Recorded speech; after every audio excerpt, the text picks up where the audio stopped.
Abrimos la sesión, la primera parte de hoy, con la segunda mesa redonda. Si la primera se trataba de enseñar casi in situ lo que era una casa, incluso físicamente, en esta se trata un poco de refrendar uno de los puntos fundamentales que para mí sobre los que para mí debe apoyarse una casa, es decir, uno de sus pilares.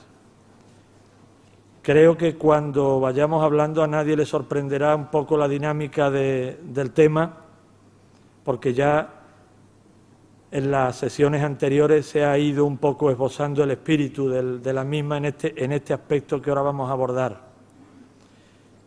La mesa se la he titulado un poco con cierta arrogancia: Poesía española e hispanoamericana, una dicotomía falsa. Yo voy a leer un texto. Antes de hacerlo, presento a los que me acompañan. Algunos ya han intervenido leyendo o en los talleres. Otros lo harán mañana y pasado. Antonio Gamoneda, poeta español, como todos saben. Carlos Germán Belli, de Perú. Eugenio Montejo, de Venezuela. Tomás Segovia, español, pero hizo su obra en México. Esto es un asunto capital para el tema que vamos a abordar hoy. Fabio Morábito, que nace en Alejandría, hasta su adolescencia vive en Italia, de padres italianos, y se va con 14 o 15 años, por mucha amistad que tenga con él, siempre se me olvidará cuando se fue, a México. A ti también se te olvidará. Y él empieza a hablar, aprende español con esa edad. Su español es de la adolescencia y toda su obra la hace en nuestro idioma. Y Piedad Bonet, poeta colombiana que ya leyó el primer día.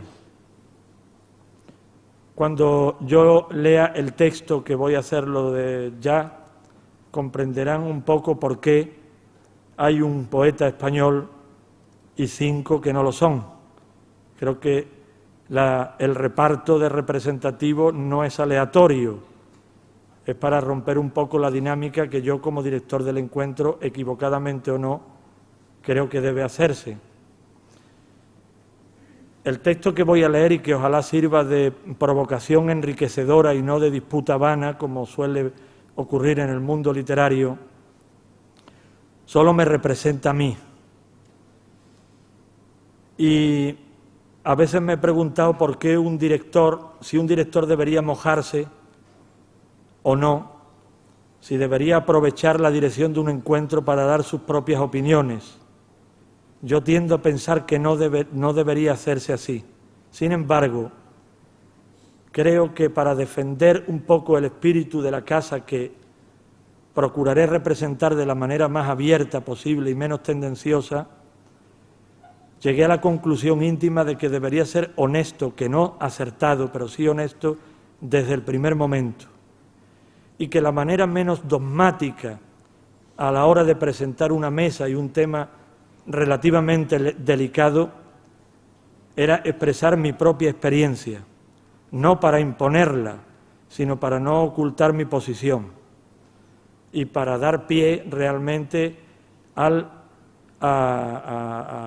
que se me pueda contradecir. Si yo no estuviera convencido de la humildad de mi propuesta, no la sometería a una mesa redonda. Ojalá estas explicaciones me sirvan.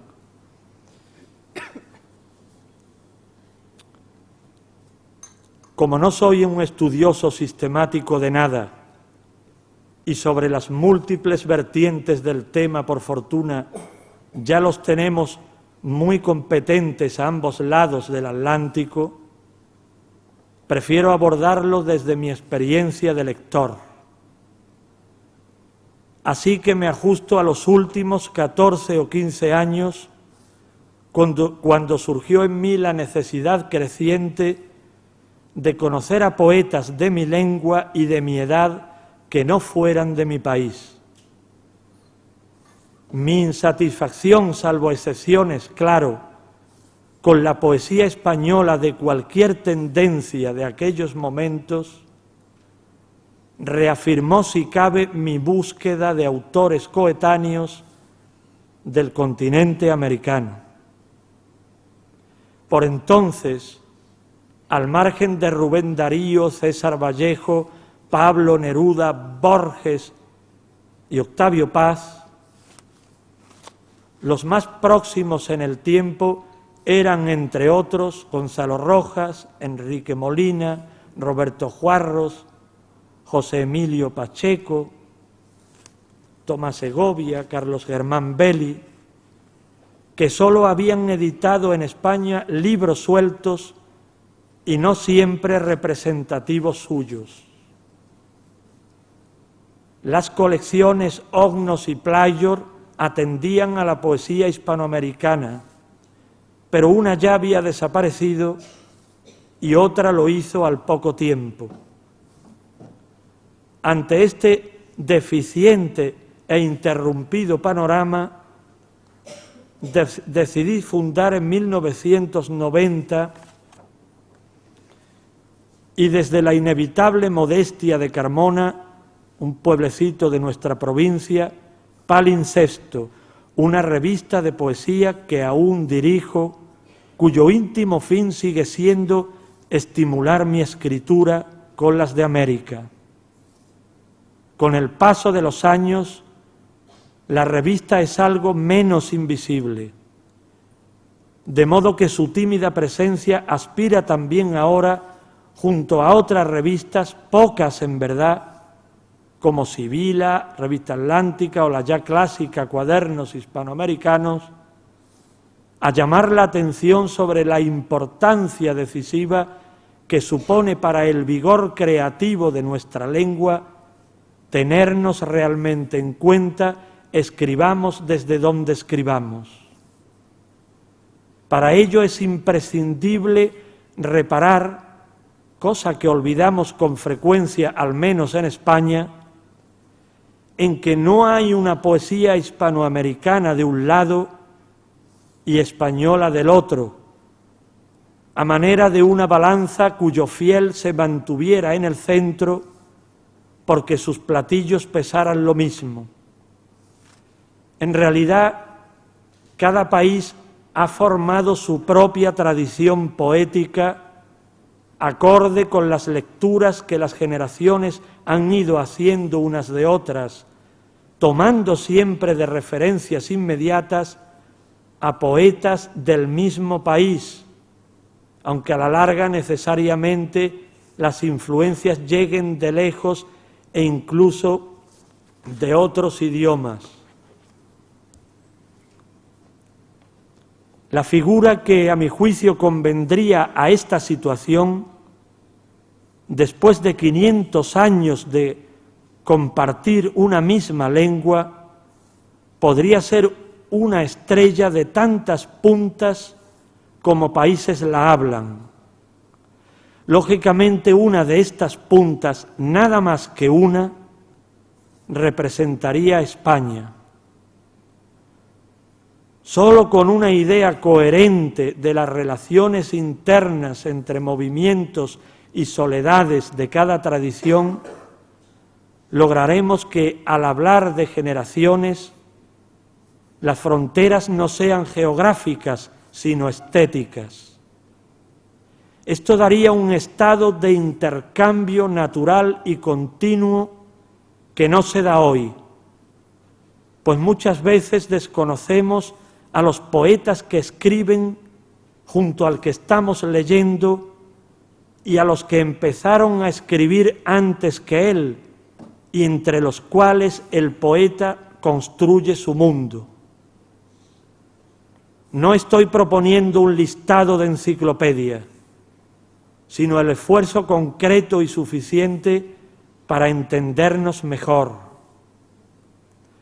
A partir de 1992, año arriba, año abajo, fecha conmemorativa del 5º centenario del descubrimiento, editoriales españolas, algunas no dedicadas exclusivamente a la poesía, no han dejado de publicar con mayor regularidad que nunca a numerosos poetas hispanoamericanos. Sin embargo, este auge editorial no se corresponde con la escasa repercusión y el menor influjo que muchas de estas obras ejercen en las nuestras. ¿A qué puede ser debido este desinterés?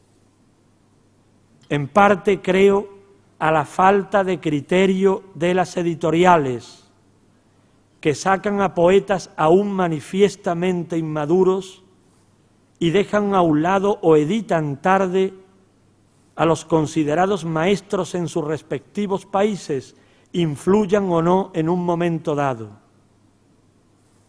En parte también a que no siempre podemos hacernos una idea cabal de la trayectoria de quien nos interese, porque solo encontramos 1 o 2 libros suyos y distantes en el tiempo. Al hilo de esta segunda circunstancia, hay poetas con su obra casi hecha que empiezan a publicar en España cuando por diversos motivos no pueden seguir haciéndolo en sus países. Ocurre que estos libros tardíos no siempre pertenecen a lo mejor de ellos, que inexplicablemente en muchos casos no aparece nunca.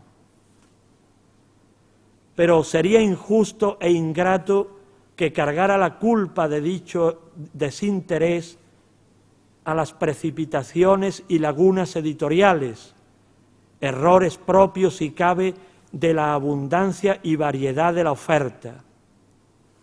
La causa principal de esta indiferencia radica, a mi modestísimo entender, en una actitud autocomplaciente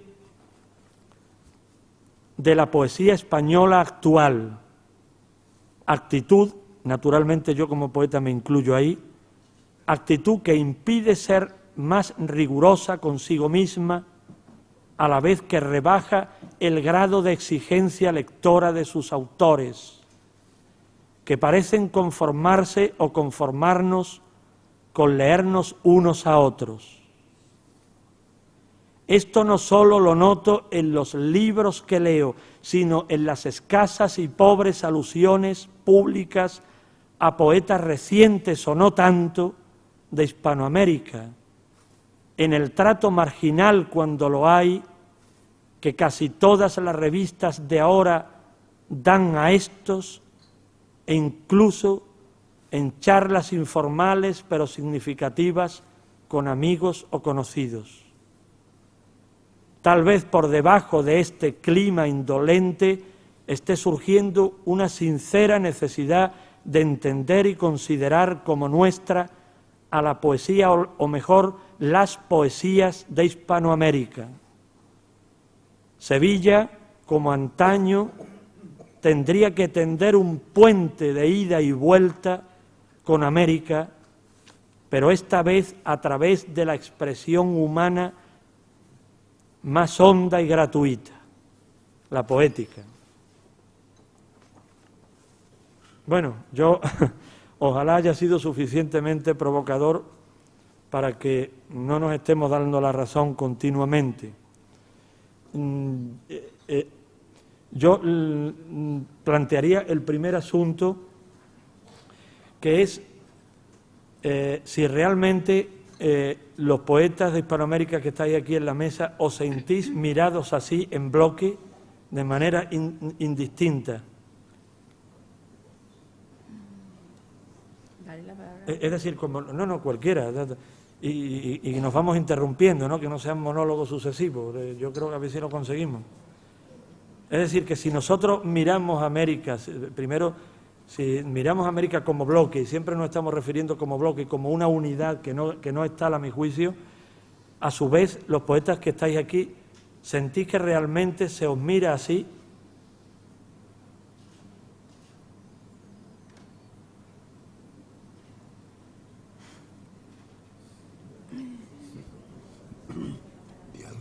A ver. Voy a empezar yo, pues. La disertación de Fran, pues yo creo que ha puesto sobre la mesa un montón de temas diversos y que nos cuesta trabajo pronunciarnos de inmediato, es porque hay demasiadas Pero vamos cosas por sobre las partes, cuales vamos nos por podemos partes. pronunciar. Sí.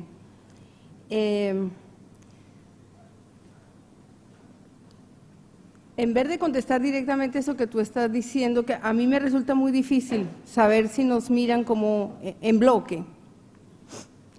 Lo que yo podría decir, como llevando un poquito más lejos tu exposición, es que la relación entre la poesía española y la poesía latinoamericana es de alguna manera un espejo de nuestras historias y nuestras relaciones políticas.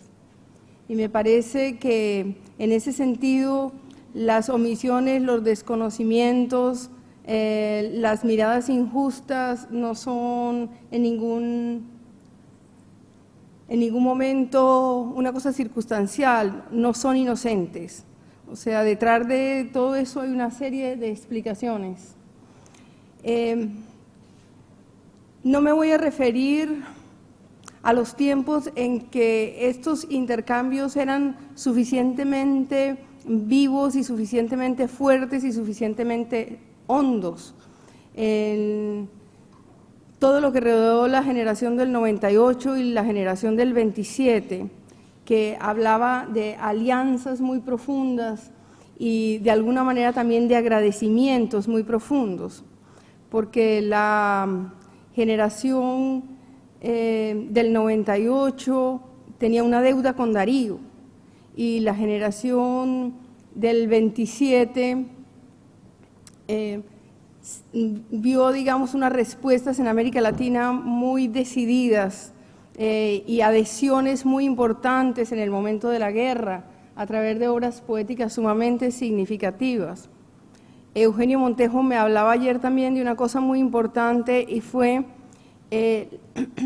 era de alguna manera la savia que inyectó a América Latina la presencia de los poetas en el exilio, que en muchos de nuestros países, en Colombia no más Caballero Bonal, ¿no es cierto?, que estuvo viviendo ahí durante un tiempo, pero en México de una manera muy particular y en otros países también, nosotros pues nos vimos sacudidos, ¿no?, por unas influencias muy directas y por unas presencias que causaban gran admiración y respeto.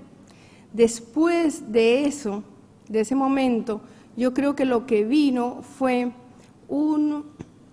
decía Eugenio, también hablaba del franquismo, pero yo creo que el franquismo no lo explica todo. Yo creo que vino una gran indiferencia y desconocimiento mutuo, que en determinado momento, y como dice Fran, uno ha oído expresado aún en conversaciones informales, en diálogos casi domésticos, ¿no?, de los cuales muchos de nosotros hemos sido testigos. Yo recuerdo que cuando yo vivía en España en el 91, que vivía en Madrid,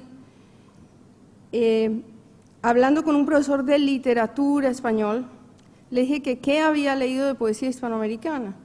Y él me contestó una cosa que todavía me asombro cuando la vuelvo a decir. Me dijo, no me interesa para nada la poesía latinoamericana. Yo no hablo en absoluto ni leo a ningún latinoamericano. Y yo quedé sumamente escandalizada y sumamente dolida por esa respuesta, pero he comprendido con el tiempo que esa no era la postura extrema de una persona, sino de alguna manera él condensaba un sentir de muchos. Y yo creo que a la inversa también de alguna manera sucedió, que durante por lo menos 20 o 30 años nosotros los latinoamericanos nos desentendimos de la poesía española. Por una cosa que, por algunas razones que yo no sé cuáles pueden ser, que tienen que ver, sí, indudablemente con la presencia de las editoriales españolas, otra vez en América Latina, con una conquista de los territorios latinoamericanos, esta vez económica, ¿sí?, y que se manifiesta en una conquista muy agresiva desde los terrenos editoriales, porque si hace unos años las editoriales argentinas, mexicanas y hasta colombianas eran unas editoriales muy importantes, ahora nosotros vemos que las editoriales españolas nos van desplazando y arrasando. Entonces hay una especie como de reconquista económica que comienza con los bancos, eso bueno, ya es un lugar común en este momento decirlo, pero que se ve en una política editorial muy decidida. Eso paradójicamente ha traído una conquista, que es unos ciertos descubrimientos que han hecho estas editoriales, que han empezado a publicarnos aquí en España.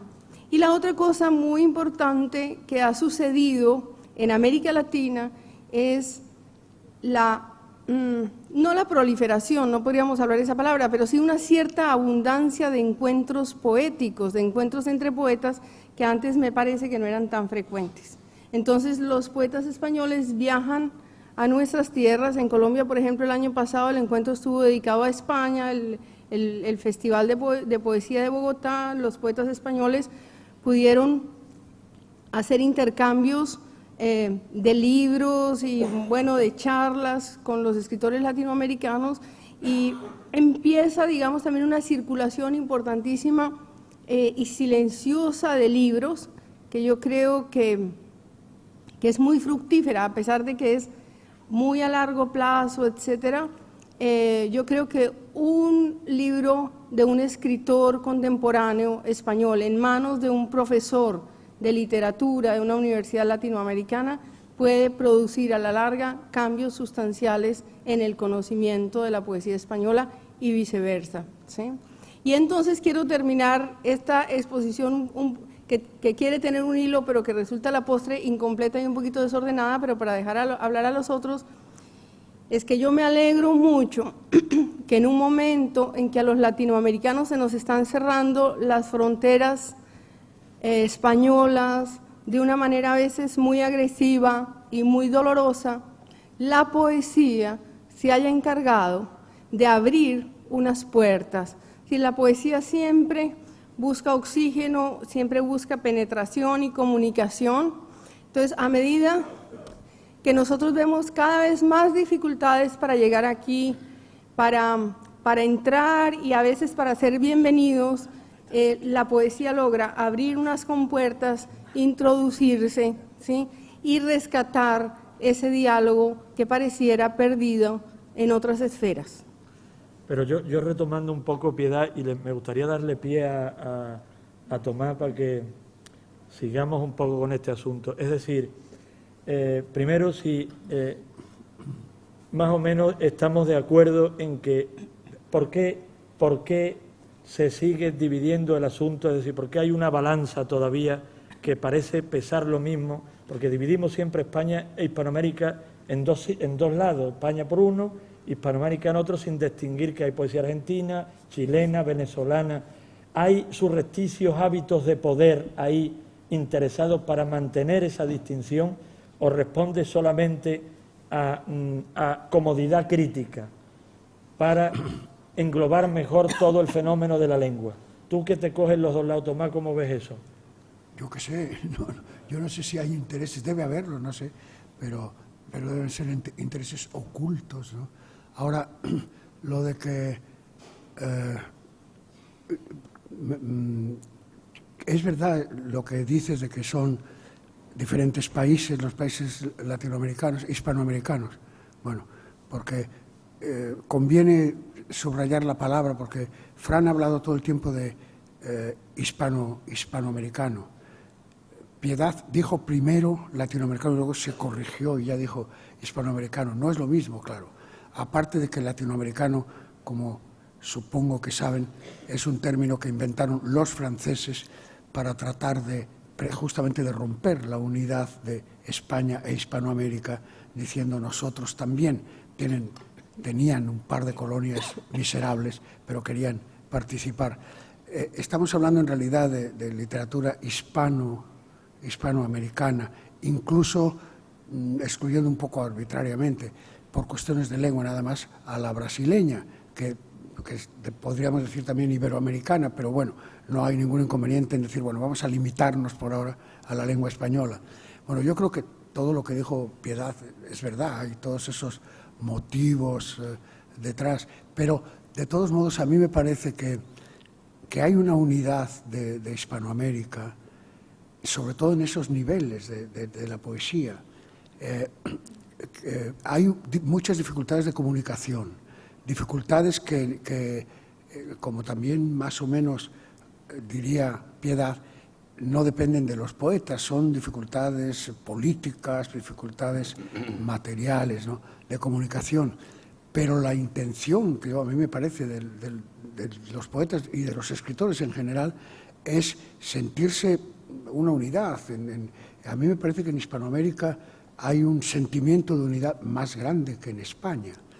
Y a mí me parece que un poeta chileno y un poeta argentino se sienten mucho más solidarios que un poeta vasco y un poeta castellano, por ejemplo, ¿no? O sea, hay un sentimiento de unidad. Ahora, hay un montón de trabas, de dificultades, pero no son de la poesía misma o de la literatura misma, son porque es difícil comunicarse, porque hay que pedir permiso a papá Bush para hablar entre nosotros, y, en fin, hay dificultades que no dependen de nosotros, eso sí es verdad, y esas dificultades, incluso políticas, seguramente son peores. Ahora, eso es algo que a mí siempre me ha llamado mucho la atención, que a principios del siglo XX o incluso finales del XIX, que los medios de comunicación eran evidentemente muchísimo más atrasados que ahora, sin embargo había más comunicación entre la literatura latinoamericana y la de España, hispanoamericana y la de España.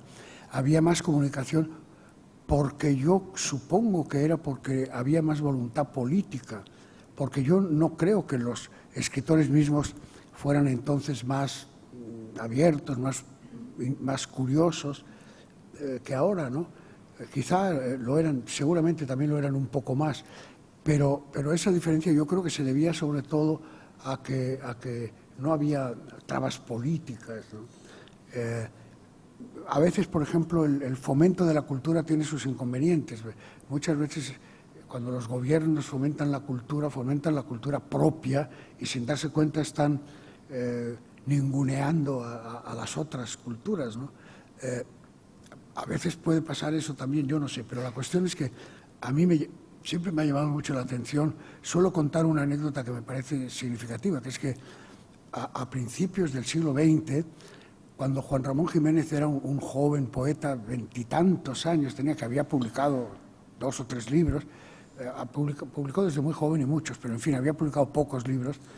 En Chile ya lo conocían los lectores chilenos, los poetas, hasta el punto de que le hicieron una broma para conseguir sus libros, que eran difíciles de conseguir y eran caros.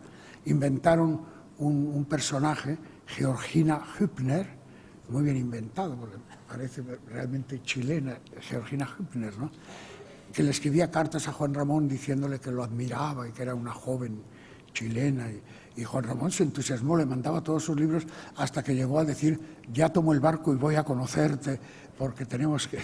Y entonces se asustaron, claro, y tuvieron que confesar que no existía Georgina Hübner, que era un grupo... Bueno, eso no sería posible hoy, no sería posible que para conseguir libros de un joven poeta español en Chile o en México inventaran una broma así para conseguir esos libros, ¿no?, que se interesaran de esa manera. O sea, la comunicación sí se ha deteriorado, ¿no? Pero no por culpa editorial solo, que es a lo que voy, porque la paradoja que yo denoto, que ahora se publica en España más que nunca libros de poesía hispanoamericana. Y sin embargo, yo, que puedo estar equivocado, y para eso está la mesa, para que me corrijan ustedes, y creo que Antonio Gamoneda también aquí tiene algo que decir, sin embargo, yo no noto que haya una referencia habitual a cualquier poeta hispanoamericano, igual que la hay de un poeta español a otro poeta español. Sí, porque la generosidad de la editorial española hoy es extraordinaria, al margen de sus lagunas y de sus intereses que son extraliterarios, ¿no? Pero eso siempre pasará. O sea que no solo creo yo que hay motivos editoriales en esta incomunicación a la que tú estabas aludiendo. Es cierto que las editoriales españolas se han abierto con más amplitud que nunca quizá a la creación iberoamericana, latinoamericana o hispanoamericana, como queráis. Pero tú mismo has hecho notar que esta captación y esta recepción de poetas del otro lado del Atlántico y de nuestra lengua, sin embargo, resulta, por decirlo de alguna manera, sencilla, imperfecta. He dicho que conocemos a los grandísimos poetas consagrados, pero que, sin embargo, los otros son un poco recibidos casualmente, lo cual no nos proporciona el estado de la cuestión en los diferentes países americanos. Bien, yo estoy de acuerdo en que hay tantas poesías en lengua española de América como países, y también es cierto que esa diversidad no me extraña y me parece una riqueza, y que casi algo de eso nos ocurre también en España, donde un poeta castellano... ¿Sí? Sí. ¿Ya funciona? Ya. Bien. Esto ha sido una cesura. Empecé diciendo que estaba de acuerdo con Frank en que existen tantas modalidades o unidades o nacionalidades poéticas como nacionalidades políticas en Hispanoamérica, y que esa diversidad me parecía una riqueza y que no tiene nada que pueda suponer impedimento para la, diríamos, solidaridad y comunicación, dado que incluso en España, con independencia de que algunas tendencias estén unificando los modos de hacer, también todavía hoy día se puede distinguir un poeta castellano de un andaluz, por ejemplo. Esto ocurre no en todos los casos, pero es posible. Bien. Dentro de la situación, es verdad que hay una receptividad por parte de las editoriales españolas, una mayor apertura a los poetas hispanoamericanos. Pero es verdad que esta receptividad no está, por decirlo así, bien orientada. Cada editorial tiene su política, sus amistades, sus relaciones, y entonces la poesía hispanoamericana nos llega desordenada, imprevisible y sin una clara relación con el grado de interés que supondría en cada caso.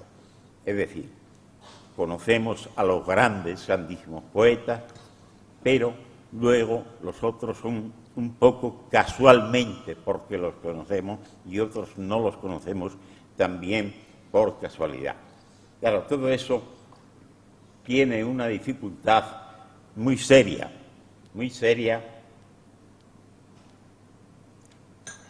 porque, y aquí tropezamos con el peor de los asuntos, ocurre que aunque sea mínimamente, para que se produzca esa comunicación hay que entrar en el mercado, es decir, tiene que producirse un mecanismo mercantil de América hacia acá y viceversa.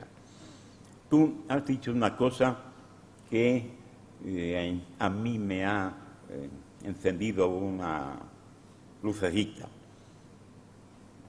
Parecía que podía ser una simple frase, pero si la desarrollamos un poco, a lo mejor nos da alguna idea. Dijiste, Sevilla debiera ser, como lo fue, en otro sentido, un puente con América. Bien, se trata de la poesía, claro, no se trata de las cosas de siglos pasados. ¿Y cómo Sevilla podría ser un puente? ¿Y cómo la Casa de los Poetas podría ejercer o al menos estimular una situación, una forma de actuación que corrigiese los defectos del conocimiento y de la comunicación entre las literaturas, las poesías de allá y las de acá? Pues algo se me ocurre. Sevilla es una región, es la capital de una región amplia de Andalucía. En Sevilla hay instituciones muy importantes que quizá se implicarán en la Casa de la Poesía. Yo siempre he tenido la idea de que las publicaciones institucionales, me aparto un poco del asunto, pero es para volver a él, las publicaciones institucionales españolas, por ejemplo, tienen también una distribución difícil porque las distribuidoras comerciales no suelen aceptarlas con demasiado buena gana. Y entonces las publicaciones institucionales a veces duermen en los sótanos de las instituciones, por desgracia. Esto no ocurre siempre, pero ocurre. Pues bien, ¿y si es verdaderamente imposible crear con tamaño regional o con tamaño simplemente provincial, sevillano, no una editorial, sino una distribuidora que de manera verdaderamente profesional se encargase de recabar las publicaciones hispanoamericanas, no las españolas que hacemos aquí de hispanoamericanos. Esas tienen sus propias distribuidoras y sus propios mecanismos, pero a los países hispanoamericanos una distribuidora creada institucionalmente, pero que sin embargo se insertase en el mercado como cualquier otra distribuidora y que estuviera especializada precisamente en la atracción de libros hispanoamericanos para distribuir en España.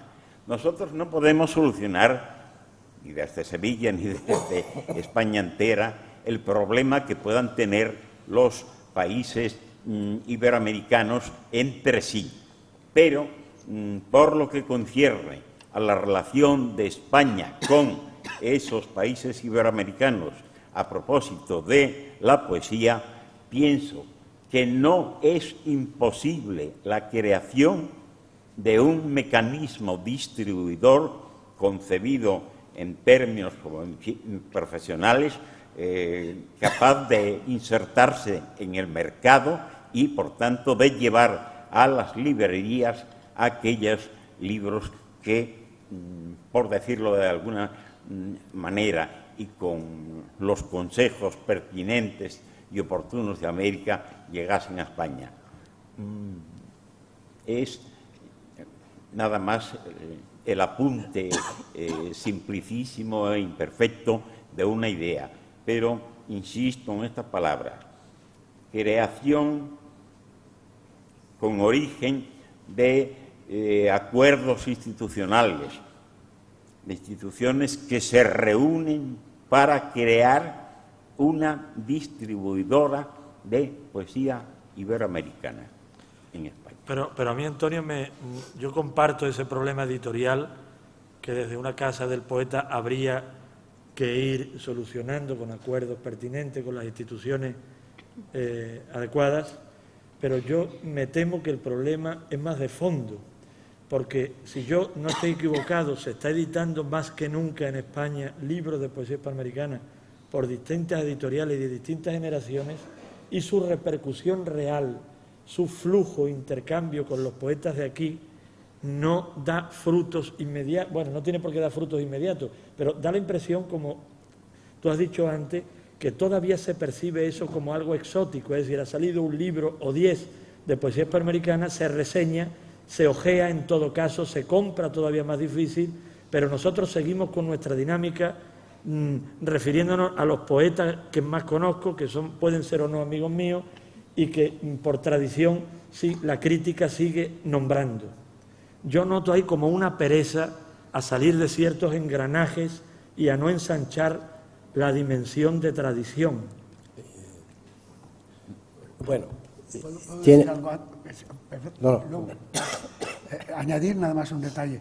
Yo creo que de lo que está hablando Gamoneda es de una distribuidora de libros hispanoamericanos. Sí, cierto. Que ayudaría. Claro que tendrían el mismo problema, es cierto. Llegan aquí los libros hispanoamericanos y a ver quién los lee. Claro. Pero claro, una distribuidora también hace difusión y ayudaría. Y además creo que ayudaría a que los libros hispanoamericanos no solo circulen en España, los que están publicados en España, sino también los publicados en Hispanoamérica. Yo conozco un poco de cerca ese problema con el Fondo de Cultura Económica. El Fondo de Cultura Económica intentó convertirse en un puente editorial para traer libros mexicanos, por lo pronto mexicanos. Quizá luego se hubiera podido ampliar a hispanoamericanos. Traer libros mexicanos porque no llegan los libros mexicanos a España. Lo que pasa es que ya se encargó el presidente Fox de acabar con el proyecto, claro, y no se hizo, pero era un proyecto porque no hay libros mexicanos en España y la gente los busca. Si los querían traer es porque tenían pedidos constantes de libros mexicanos en Madrid y no había quien los distribuyera. Entonces el fondo quería tomar a su cargo eso, un plumazo del presidente. Quiero añadir que se sobreentiende que habría una política de recepción de libros y una política de distribución que naturalmente tendría que apoyarse en que los contactos de esa distribuidora de origen institucional, insisto, porque en el orden del mercado normal no se va a producir eso, va a ser imposible. Pero esa distribuidora tendría contacto con las editoriales más cualificadas de cada uno de los países, lo cual ya sería un mecanismo selectivo a la hora de traer a España. Luego quedarían otros problemas que tú los has anotado y que no se pueden ignorar, que es la indiferencia de la crítica y subsidiariamente de los lectores en relación con... Del propio poeta que se agarra a su tradición más cercana. Sí, eso que dijo Gamoneda al último, creo que es lo que faltaba decir. Es decir, se pueden publicar por iniciativa de gente de editoriales muy activa, muy consciente, muchos libros, pero me da la impresión que muchos de esos libros caen en el olvido inmediatamente porque no hay una recepción crítica lo suficientemente notable, sustanciosa, como para que ese libro se comente y no pase inadvertido. Ahora, esa ceguera o miopía o indiferencia, como la queremos llamar, por parte de España hacia Latinoamérica, hay que decirlo también, ocurre en Latinoamérica misma. Es decir, yo todas las antologías, y ha habido muchas, sobre poesía mexicana joven, que han aparecido que por aquí y por allá, siempre han sido o bien de Estados Unidos o bien de España. Yo no recuerdo, me corregirán mis amigos mexicanos, que alguna editorial mexicana haya publicado, por ejemplo, joven poesía peruana o joven poesía salvadoreña o joven poesía argentina.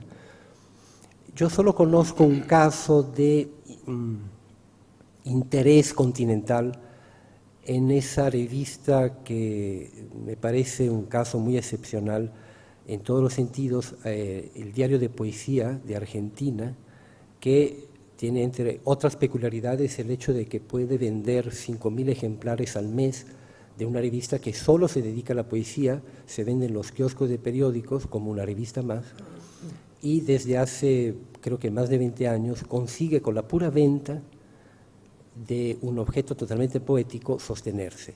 En esa revista sí hay una mirada constante al mundo continental, pero creo que es una excepción. Creo que los primeros que pecamos de indiferentes hacia lo que ocurre a nuestro alrededor somos los poetas latinoamericanos. Y la prueba es que una revista como la que dirige Fran y otras antologías que han surgido en España a veces son, paradójicamente, la oportunidad para que nos conozcamos a nosotros mismos.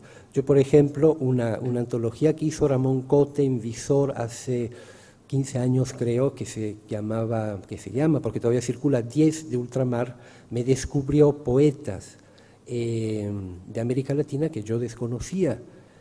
Y entonces, bueno, habría que preguntarse por qué ocurre eso. Tal vez ocurre porque el circuito editorial más propio de la poesía es un circuito totalmente local, porque no consigue muchas veces llegar ni siquiera a las editoriales importantes del propio país, aquellas que podrían establecer un puente o, por ejemplo, dar vida a eso que decía Gamoneda, una especie como de gran distribuidora. En realidad lo que ocurre siempre es a un nivel muy nativo, y yo preguntaría, ¿no ha sido siempre así? ¿No es el caldo propio de la poesía este circuito menor, íntimo, doméstico, que hace que un género tan poco importante desde el punto de vista editorial adquiera, sin embargo, desde el punto de vista de interés crítico, intereses muy desproporcionados? Es decir, una novela, ya lo sabemos, si no vende por lo menos 5.000 ejemplares es un fracaso, y los tiene que vender en un tiempo relativamente reducido. Un libro de poesía, incluso de un poeta joven desconocido, encuentra a menudo un interés crítico que es obviamente desproporcional a la cantidad de ejemplares que vende, que suelen ser muy pocos. Entonces, no sé si a lo mejor es algo constitutivo de la poesía, y quizá ahí anide una secreta fuerza de la poesía. Como decía Oden, él, su imagen de lo que debería ser un poeta era como un queso nativo con sabor a esa comarca en concreto, pero que pudiera ser apreciado en determinado momento por gente de fuera. A lo mejor nuestro destino es eso, limitarnos a los quesos. Sí, pero a lo mejor en momentos históricos como pudiera ser el exilio español, y no sé si se ha dado en otros exilios de países hispanoamericanos, en otros países, esa barrera casi natural, como propone Fabio, puede momentáneamente, mientras dura el exilio, si es largo, romperse, ¿no? Eso se lo planteo, por ejemplo, a Eugenio. Mira, Fran, y a Tomás. Pero sí, quiero retomar también lo que ha dicho Fabio, que me interesa mucho, la condición minoritaria de la poesía. La poesía es por una parte contagiosa y sopla donde quiere, pero es minoritaria. Si nos interesa un poeta, aunque esté poco editado, si lo identificamos, la obra circula, como ha circulado en los regímenes totalitarios cuando estaba prohibido de publicarse los llamados enemigos del pueblo. Osip Mandelstam, Ana Akhmatova, Boris Pasternak, Marina Tsvetaeva, todos circulaban en manuscritos y en secreto. Digo que no es del todo una solución cuando uno aparece en editoriales. Me pasó a mí, por ejemplo, en una visita a Chile, que vi una antología mía del Fondo de Cultura Económica, la vi, y en el precio en que llega a Chile esa antología es incomparable porque supone un mes de pensión de un muchacho, que es el que yo quiero que me lea. Pido excusas por poner ejemplos personales, cuando uno habla de sí mismo porque es el que se tiene más a mano, pero Partitura de la cigarra, que fue publicada por Pretexto, no ha podido circular en Caracas porque los mismos libreros me dicen eso al euro libre, o sea, el euro no controlado por el gobierno, el euro libre que lo tienen que comprar llega a un precio prohibitivo. Entonces tampoco estamos solucionando el problema. En Chile, en lugar de eso, hay unas ediciones muy hermosas. Por ejemplo, Pedro Lastra nos podría hablar de la colección LOM, que es una colección pequeña donde está lo fundamental de un poeta y allí circula, y eso sí es accesible a cualquier joven. Es decir, la minoría, el género minoritario del poema, allí está vencido, y ahí circula Jorge Tellier y los poetas que interesan. Siendo muchacho, hace 40 años, pasé por aquí, por España, y iba de paso y me cayó un libro de Salvador Espriu en la mano. Hice una crónica sobre este poeta llamando la atención porque me interesó mucho. No tenía sino muy pocas traducciones, algunas de ellas aparecidas en Francia, animadas por Goytisolo.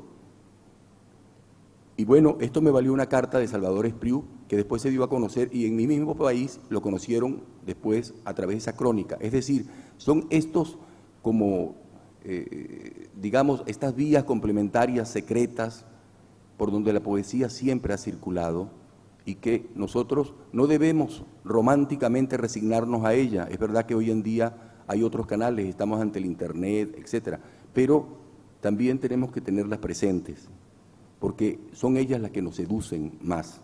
Un poema de Pedro Pérez que nos llamó la atención, lo seguiremos y lo buscaremos donde esté, porque es una palabra que nos llama la atención.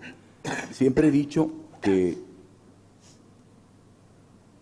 en la poesía, ya que compartimos una sensibilidad cultural común, una lengua común, una sensibilidad cultural común, nos emparentamos con muchos poetas, pero pronto identificamos cuáles de esos poetas, es algo que yo tengo dicho varias veces, cuáles de esos poetas pueden ser de nuestro mismo tipo sanguíneo, es decir, de nuestro mismo tipo lingüístico, que son, aunque un amigo esté muy cerca de nosotros, ese en un momento determinado, si no es de nuestro tipo sanguíneo, no nos puede suplir la sangre que necesitamos. Eso lo identificamos plenamente en un poeta cuando lo leemos y lo descubrimos y decimos, esto es el mundo imaginario y el mundo lingüístico mío, este hombre que está aquí, que se llama Pedro Pérez, que nació en tal parte. Y esa identificación, ¿verdad? Ese descubrimiento vence cualquier traba editorial. En estos momentos en América Latina, en América Hispana, pero en América Latina también, porque es un incluye Brasil y todo, la distribución editorial y los grandes trusts editoriales funcionan como para que uno lea solamente lo que ellos quieren que uno lea. Sí. Y muchos poetas no circulan ni entran jamás en esos canales de distribución. Y uno los pide, los exige a los libreros, y ellos dicen, no nos llega. Es decir, son estos grandes trusts que dependen de grandes capitales los que están ahora dirigiendo la distribución y los que nos dicen que debemos leer. Frente a eso, las editoriales alternativas son las únicas que pueden vencer esto. Pero fíjate, Eugenio, yo retomo un poco, me interesa mucho este asunto y traté de expresarlo desde el principio y creo que poco a poco voy pudiendo hacerlo. Retomando lo que tú estás diciendo, en el fondo no depende tanto de las editoriales como de la autoexigencia como lector de cada poeta, no solo de cada lector, porque para que un lector no poeta encuentre a un autor, yo creo que primero tiene que pasar por la necesidad de ciertos poetas de leerlos para que el poeta haga de filtro, porque ya sería demasiado pedir a un lector que no fuera poeta que se esforzara denodadamente por encontrar a alguien, que puede darse también el caso. Por eso estoy diciendo que creo que lo que yo noto que falta, no sé si eso ocurre en general y siempre y normalmente en que realmente no para salvar, porque por mucha editorial y mucha difusión que haya, a veces si la autoexigencia del lector no llega a tal, ese poeta pasa desapercibido, aunque esté en Galimar, por ejemplo. Sí, es cierto. Entonces, yo noto que la poesía española ocurre, no sé si es algo propio de nuestra tradición o normalmente ocurre eso. Sí, mira, aquí volvemos a lo que ha dicho Fabio. En esto tiene mucho que ver la dirección de las revistas. La intencionalidad de una revista de aglutinar un grupo de personas que se mantienen alertas frente a un hecho determinado de cultura y lo difunden, y lo valoran y lo subrayan. Esto es, me decía Alejandro Rossi, funden revistas. Sin revistas no hay posibilidad cultural ninguna, porque si no se va a tientas, va cada uno por su lado. Con una revista uno tiene ya toda una perspectiva. Eso que ha dicho Fabio me parece muy interesante. Pues bien, retomando algunas ideas expresadas en esta mesa redonda, ahora, en esta noche, yo creo que la preocupación de Fran con respecto a la recepción imperfecta que hay en España en cuanto a la poesía hispanoamericana es que, pese que a partir de 1992, en consonancia con el descubrimiento, la fecha del descubrimiento, ha habido en realidad una floración de publicaciones a través de las importantes editoriales hispanas, peninsulares. Sin embargo, eso que ha señalado Franco, ha subrayado la falta de recepción, se debe, yo creo, a razones históricas. Es que nosotros estamos saliendo de un cortocircuito histórico que ha habido entre la península e Hispanoamérica, esa razón que se produce a partir de 1936. Y entonces hay que recuperar ese paso, el paso señalado por los modernistas peninsulares y por los modernistas hispanoamericanos, que había en esa época una interrelación más estrecha, evidentemente. Y luego de los modernistas hay que traer a colación a los poetas de los años 20, cuya figura emblemática de esta interrelación entre ambos mundos sería Neruda. Neruda fue un nexo entre los hispanoamericanos y los peninsulares de aquel entonces. Creo que hay que esperar nada más que las aguas fluyan nuevamente como antes. Y por otra parte, amén de las sugerencias expresadas por Antonio, yo creo que además también hay que observar con sentido pragmático, ¿no? Con sentido simplista. Estamos en un mundo global, estamos con el Internet día a día. A mí me llega en mi ordenador, en mi computadora, me llega poesía de la casa de poesía de Salerno, no sé, poetas de todo el mundo traducidos al italiano. Entonces, yo creo que es otra vía que no hay que descuidar. Claro, hay que reconocer que el libro, para nosotros, para mí en particular y para todos acá, seguramente el libro es un artefacto del cual nunca quisiéramos desprendernos, ¿no? Pero hay que aprovechar esa vía, la vía del mundo cibernético, y conseguir que nuestro Parnaso en español sea un Parnaso interconectado, y que las poesías hondureña, peruana, paraguaya se dejen sus fronteras regionales atrás y nos unamos, o sea, el lado americano y el lado peninsular. Al final de cuentas, ese es el ideal de todos nosotros, ¿no? Ya que venimos de una tradición común. No hay que olvidar Juan Valle Caviedes, poeta más bien popular que se afinca en el corazón de Lima, ambos. Entonces, estos dos casos de poetas peninsulares que se afincan en Lima siempre me ha hecho recordar el caso de Segovia, de Tomás Segovia, que se afinca en México. Pues bien, yo creo que, bueno, al final de cuentas estamos en una misma tradición, ya que tiene 4 siglos de existencia. Sí, ahí va yo un poco.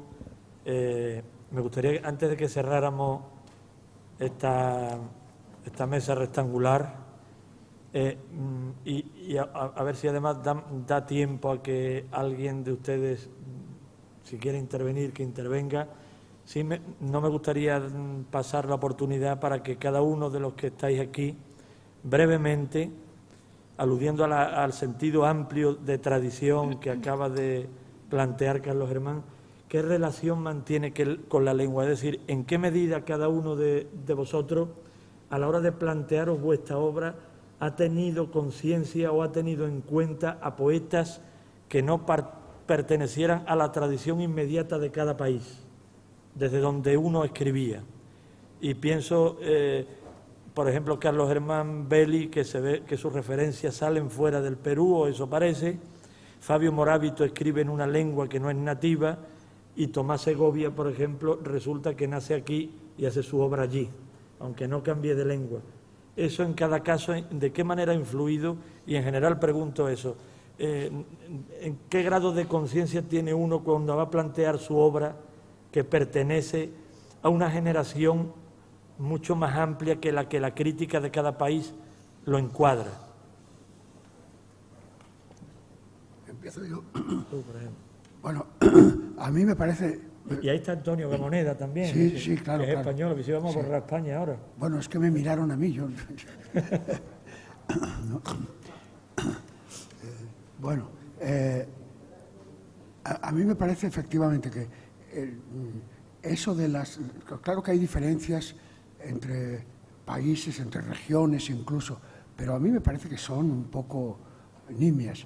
Yo estoy seguro, porque aquí me ha pasado, que a cada rato que preguntar entre nosotros, no ya entre nosotros hispanoamericanos, preguntar, oye, ¿Germán Belli es peruano o es chileno? No sabe uno muy bien de dónde son. Tenemos dudas a veces, ¿no?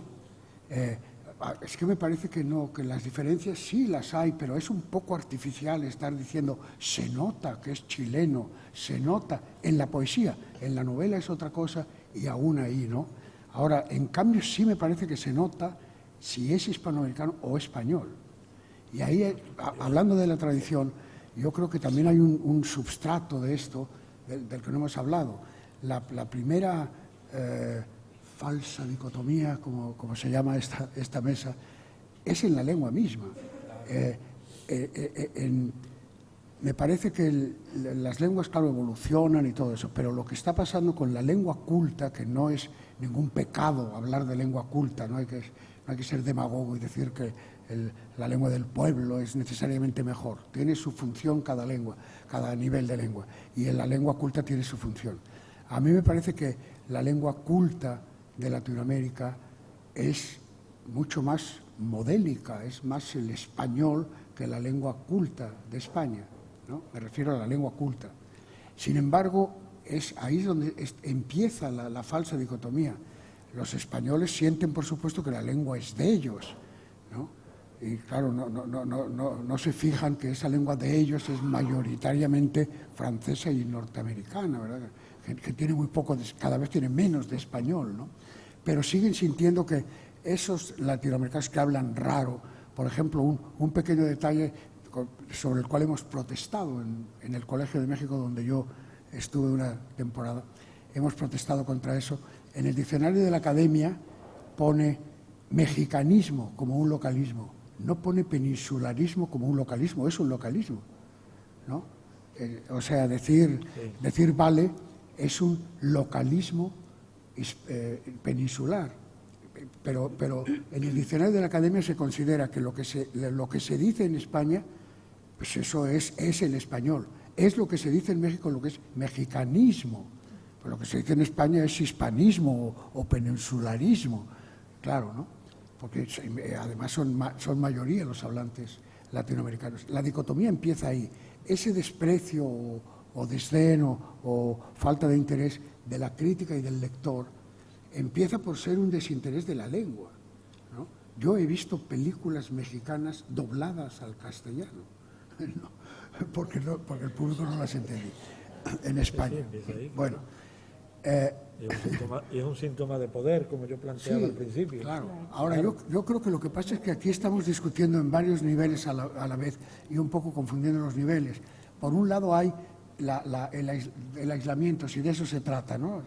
La falsa dicotomía se refiere a un aislamiento posible entre la poesía española y la de Hispanoamérica. Yo creo que eso va en varios niveles. Por un lado hay aislamiento de los poetas entre sí, los poetas latinoamericanos no piensan en... yo creo que algo hay de eso y que a veces viene de lejos. Por ejemplo, es notable que en México la generación de contemporáneos casi no se ocupó de sus colegas contemporáneos españoles, la generación del 27, hasta que llegó el exilio y los tuvieron delante, y no tuvieron más remedio que darse cuenta. Mientras que también la generación del 27 española casi no se ocupó de la generación de contemporáneos de México, ¿no? Sí. Y eso sucedía antes de Franco, eso no era culpa de Franco. Bueno, pero eso está en el nivel de los poetas, pero luego está el nivel de los críticos, que hemos hablado mucho de eso, que no se ocupan, en fin, de todo eso.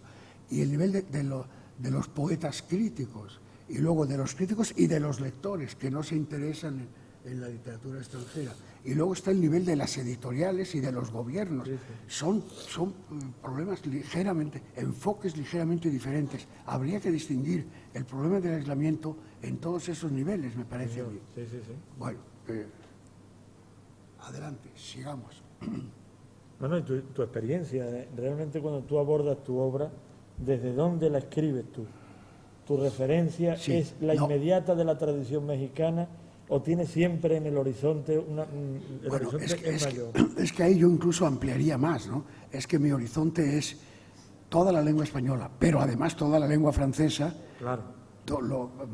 Un cacho de la lengua inglesa, un cacho de la lengua italiana y lo poquito que puedo leer en traducciones de la lengua alemana. No es solo... Es decir, ahí es evidente que un poeta del siglo XX o de principios del XXI es claramente un poeta del siglo XX mucho más que un poeta de tal o cual nacionalidad, no solo de tal o cual lengua, ¿no?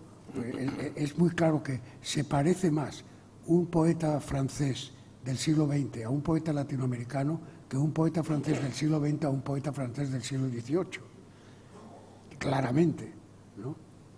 A pesar de la diferencia de lenguas. Entonces yo escribo, es decir, si hay influencias en mi poesía, claro, las hay, pero digo, si se pueden detectar, es tarea de los críticos, pero como yo no tengo críticos, tengo que decirlo yo, pero se pueden detectar, pues evidentemente tengo influencias de la generación del 27, tengo influencias de la generación de contemporáneos, tengo influencias de Octavio Paz, tengo influencias del modernismo hispanoamericano en general, pero también tengo influencias francesas, italianas, claramente, la de Ungaretti es muy clara en mi poesía, en fin, pues, pero como lengua, yo sí escribo en ese español que a mí me parece que en el nivel culto sí hay un español general que tiene una forma ejemplar en Hispanoamérica y una forma un poco degradada en España, muy influida porque en Hispanoamérica se conserva mucho más puro, el español culto resiste mucho más a las influencias extranjeras y al deterioro natural de la lengua, resiste más el español culto de Hispanoamérica que el de España. El de España se entrega masivamente a las influencias de moda, ¿no? Ahora oye uno todo el día en la televisión, porque no solo de vocabulario, que eso es lo menos grave. La gente cuando piensa en la influencia extranjera siempre piensa en el vocabulario. Lo más grave no es el vocabulario, es la sintaxis. Oye uno todo el día en la televisión, todos los días en la televisión en España, frases como esta: está lloviendo en Asturias y lo hace también en el País Vasco. Lo hace, eso es inglés, claro, es it does, traducido, tomado literalmente. Lo hace. ¿Quién lo hace? ¿Qué hace? ¿Quién lo hace? Eso no es español, eso es inglés. Pero eso lo dicen todos los días en el noticiero. Y nadie protesta, en este país nadie protesta de esas cosas. Sí, sí. Bueno, yo creo que tiene que decir algo Camoneda, porque si no, se va a ir sin decir nada. No. En relación con el entronque, con la tradición que apuntaba Frank, yo estoy en un caso parecido al tuyo. Creo que tengo una deuda grande, en particular con el simbolismo francés. Poetas españoles seguramente gravita sobre mí García Lorca, pero es cierto que también lo hace, o lo hizo, lo seguirá haciendo también César Vallejo, qué duda cabe. Pero claro, César Vallejo no es la tradición, es un gran poeta solamente. Claro. Ese es el problema. Entonces yo quiero insistir en que se trata, si queremos realmente establecer conocimiento y comunicación, de un problema práctico, y que este no es exactamente editorial por lo que concierne a España, al menos. Vuelvo a insistir, pero me perdonáis. En América, yo hurgando en una librería, no me acuerdo si fue en Buenos Aires o si fue en México, cayó en mis manos un libro de Eilson. Lo abrí, quedé fascinado. En España no se sabía quién era Eilson entonces. Bien, pero quiero añadir una cosa. Ya hay un libro amplio publicado de Eilson en España. Señor. Y sigue sin saberse quién es Eilson. Ahí iba yo antes, claro, esa es la cosa. Entonces, quiere decirse que no es exactamente de las editoriales, porque ¿qué ocurre? Que Ave del Paraíso está hecha con un exquisito gusto y con una capacidad selectiva espléndida, que es la editora de Eilson en este caso, pero no tiene un mecanismo distribuidor potente. Y yo digo que, aunque incluso nos duela, se trata de una cuestión de entrar por alguna puerta falsa en el mercado y que es un problema de distribución en principio, aunque posteriormente sea también un problema de crítica. Pero, ojo, la crítica es que en España anda muy mal. Y eso, ¿qué diría yo?, afecta tanto a poetas de otras lenguas y de otros países, sean iberoamericanos o no, como a los propios españoles. Ese es otro problema que no sé si tendrá arreglo.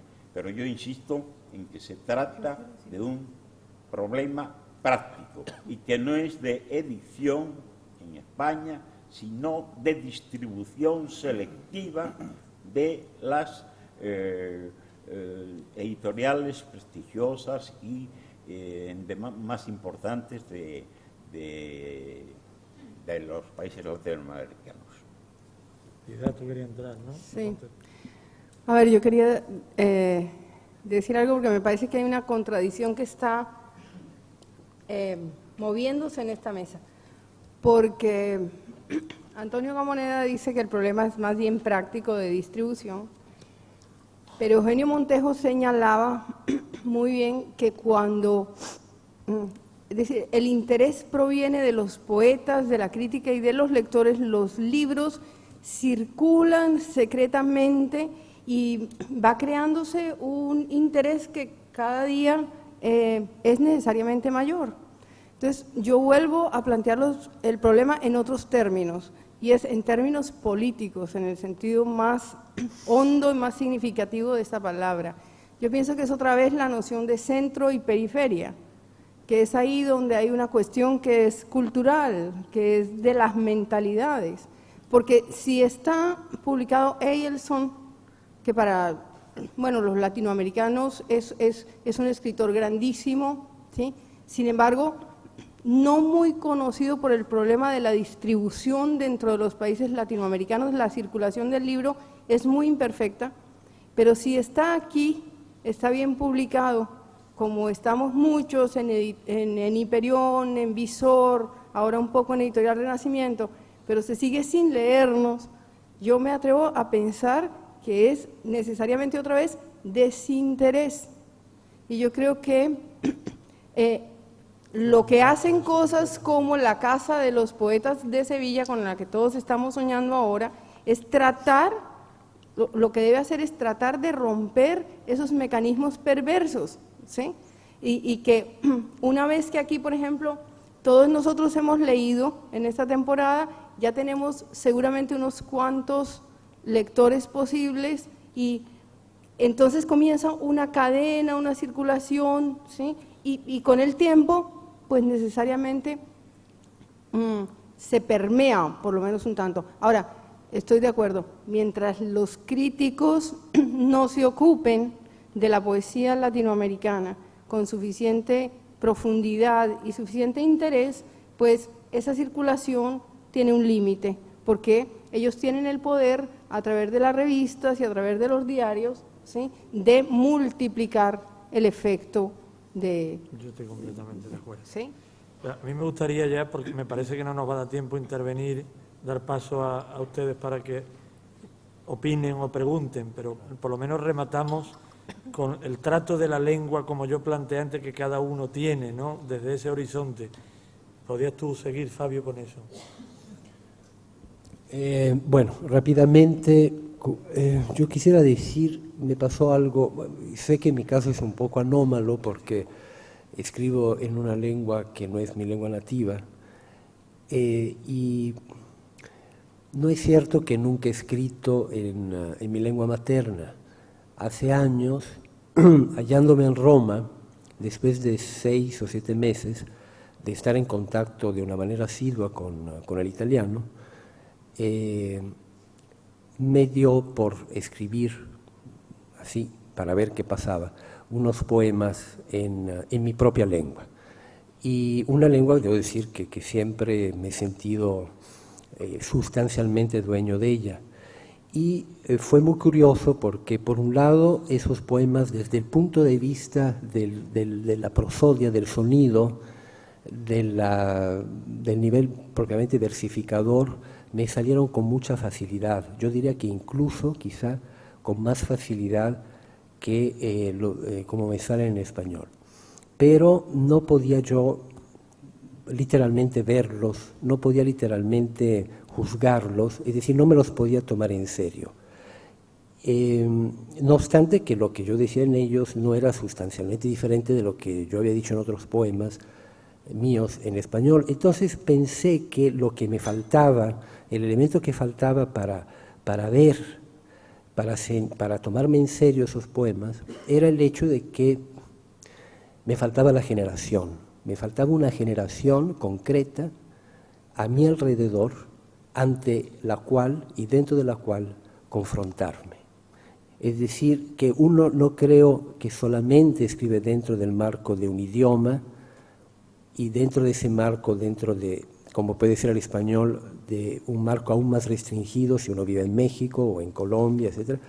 Y no solamente dentro de una tradición universal que puede abarcar desde Homero hasta el poeta contemporáneo, sino que escribe concretamente dentro de un círculo muy restringido de personas que lo acompañan, frente a los cuales se escribe, contra los cuales se escribe a veces, y que cuando falta eso es como si faltara una lente privilegiada para ver dónde uno está ubicado, y entonces, más allá de lenguas, de tradiciones, de tonos, uno no se puede tomar en serio. Entonces, lo quiero decir porque me parece algo que quizás no se dice a menudo, ¿no? Es decir, cuánto hace falta sentirse inscrito en una empresa más o menos común, no importando que uno difiera de ella en mayor o menor grado.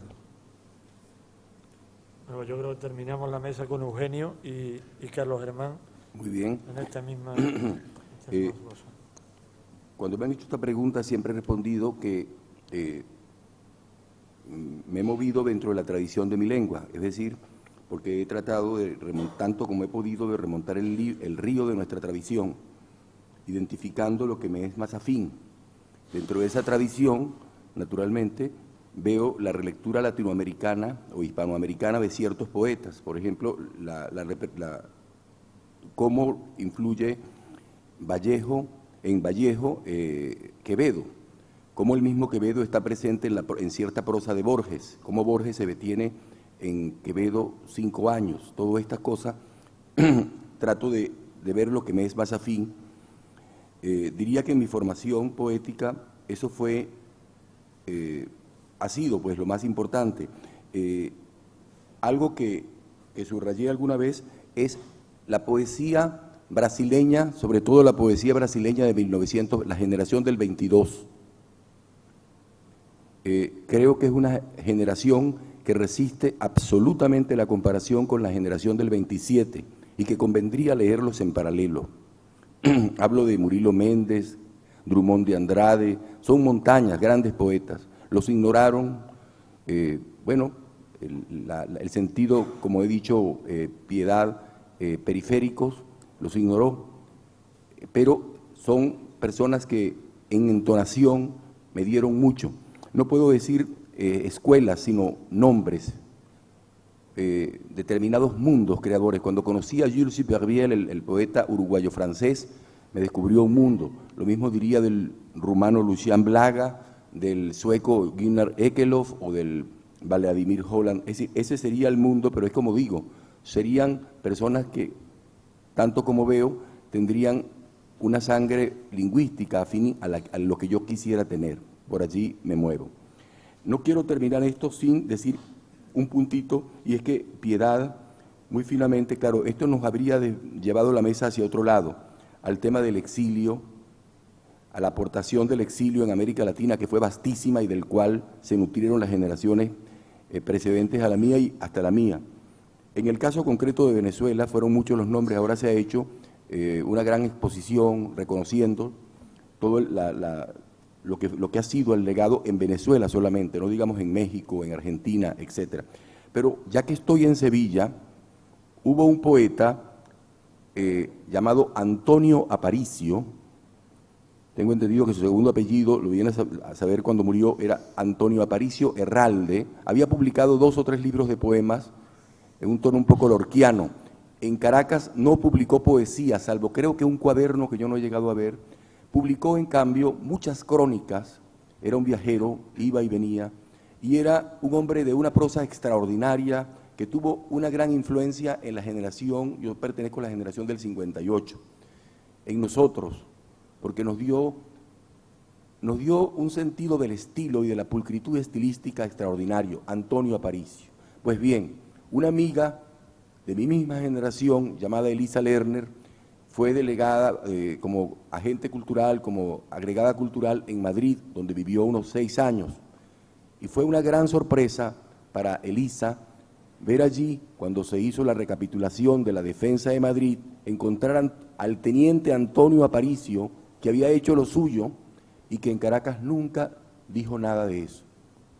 Muy en silencio pasó todo ese tiempo dedicándose a su literatura, a su crónica. Nunca hizo ostentación de todo cuanto había hecho en la defensa de Madrid, Antonio Aparicio. Por eso me place mucho recordar su nombre esta tarde acá. Cierra Carlos Germán. Sí. Pues bien, yo creo que mi entronque está en las vanguardias históricas, en particular el surrealismo. Leo mucho a Breton, a Peré, a Henri Michaud, y los libros que solicitaba a Gallimard, a la editorial Gallimard. De allí paso, de esos libros franceses, paso repentinamente, precipitadamente, a la colección Rivadeneira. La colección Rivadeneira, llego a ella porque por mis limitaciones idiomáticas trato de leer a fondo a los poetas de los siglos de oro, en particular a Francisco de Medrano, como ya dije ayer, y a Fernando de Herrera. Bajo la sombra, por cierto, de los fundadores de la poesía moderna peruana, como Vallejo, como Eguren. Finalmente, yo creo que lo que he hecho es un híbrido entre modernidad y tradición. Ahora, debo decir que me acerco a la colección Rivadeneira como la cosa más natural del mundo. Nadie me aconseja, nadie me sugirió, y me regodeo. Era yo leyendo a los poetas antiguos españoles, era yo un pequeño funcionario en el Senado del Perú, y recuerdo que solía escaparme todas las mañanas y en las tardes para leer la colección Rivadeneira y copiar